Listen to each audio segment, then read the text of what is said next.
श्रावस्ती की गलियों में एक अजीब सन्नाटा पसरा हुआ था और उसी सन्नाटे के बीच एक भिक्षु जमीन पर पड़ा था। उसके नाक, कान और सिर से रक्त बह रहा था।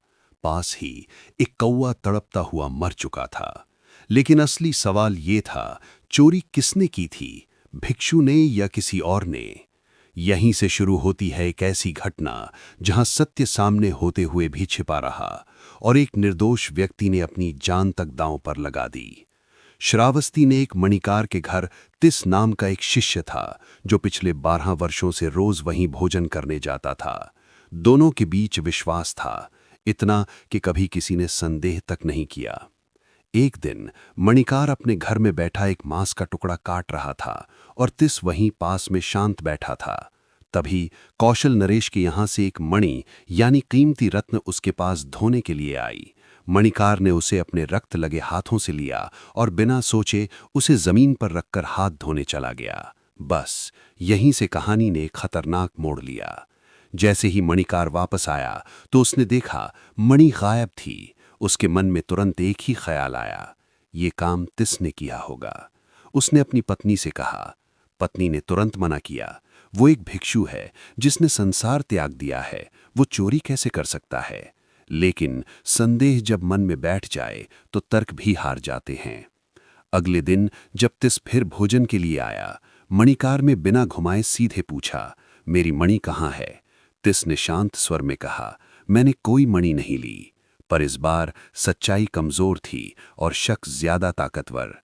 मणिकार को उसकी बातों पर विश्वास नहीं हुआ। क्रोध में अंधा होकर वो एक मोटी रस्सी लाया और तिस के सिर को बांधकर उसे बेरहमी से घुमाने लगा। घूमता हुआ शरीर और हर चक्कर के साथ बढ़ती पीड़ा। कुछ ही क्षणों में तिस मूर्छित होकर जमीन पर गिर पड़ा। उसके नाक, कान और सिर से रक्त बहने लगा। तभी वही कौवा जो मणि निगल चुका था, रक्त देखकर फिर उड़ता हुआ वहां आया। मणिकार ने उसे देखा और क्रोध में चिल्लाया, तो फिर यहां क्यों आया? और गुस्से में उसे जोर से लात मार दी। कौवा वहीं मर गया। कुछ देर बाद तिस को होश आया। उसने अपनी धुंधली आंखों से देखा कौवा मृत पड़ा है और उसी क्षण सारा रहस्य उसके सामने खुल गया। वो समझ गया, मणि इसी कौवे ने निगली थी। अब वो सच बोल सकता था, अपने ऊपर लगे आरोप हटा सकता था। लेकिन उसने धीमे स्वर में कहा, जब तक ये कौवा जीवित था मैं ये सत्य नहीं बता सकता था, क्योंकि अगर मैं कह देता तो इसे मार दिया जाता।